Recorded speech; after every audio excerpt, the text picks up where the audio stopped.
Assalamualaikum warahmatullahi wabarakatuh. Di dalam video sebelumnya, kita sudah membahas tentang hubungan antara kebutuhan dasar manusia dengan terbentuknya kelompok sosial. Dalam video kali ini, kita akan membahas tentang pengertian kelompok sosial dan ciri-ciri dari kelompok sosial. Apa sih yang dimaksud dengan kelompok sosial? Ada yang bisa menjelaskan?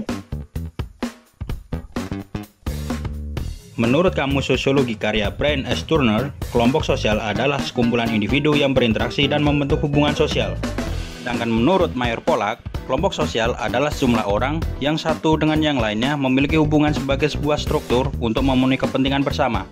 Nah, dari penjelasan ahli tersebut, kita dapat membedakan mana yang kelompok sosial dan mana yang bukan.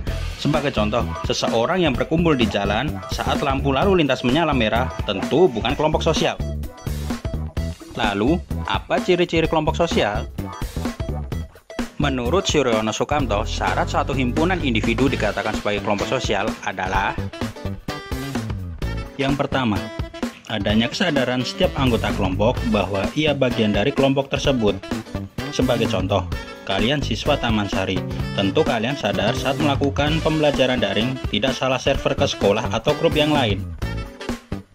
Yang kedua, ada hubungan timbal balik. Sebagai contoh, kalian ikut komunitas fotografi. Harapannya dapat mengembangkan diri dan bisa saling berbagi pengalaman serta ilmu dengan yang lainnya. Yang ketiga, adanya faktor yang dimiliki bersama.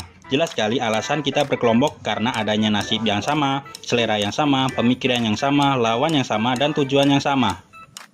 Sebagai contoh, kalian ikut komunitas tertentu pasti karena adanya tujuan yang sama. Yang keempat, adanya struktur, kaidah, dan pola perilaku. Pastinya, ketika kalian membangun suatu komunitas, kalian punya aturan dan simbol khas tertentu. Sebagai contoh, mungkin untuk dianggap sebagai komunitas fans K-pop, ada syarat yang harus dipenuhi, seperti menonton dramanya selama 100 jam minimal. Oke, itu saja pembelajaran dalam pertemuan hari ini. Jika ada pertanyaan, tulis di kolom komentar. Selamat belajar dan berkarya.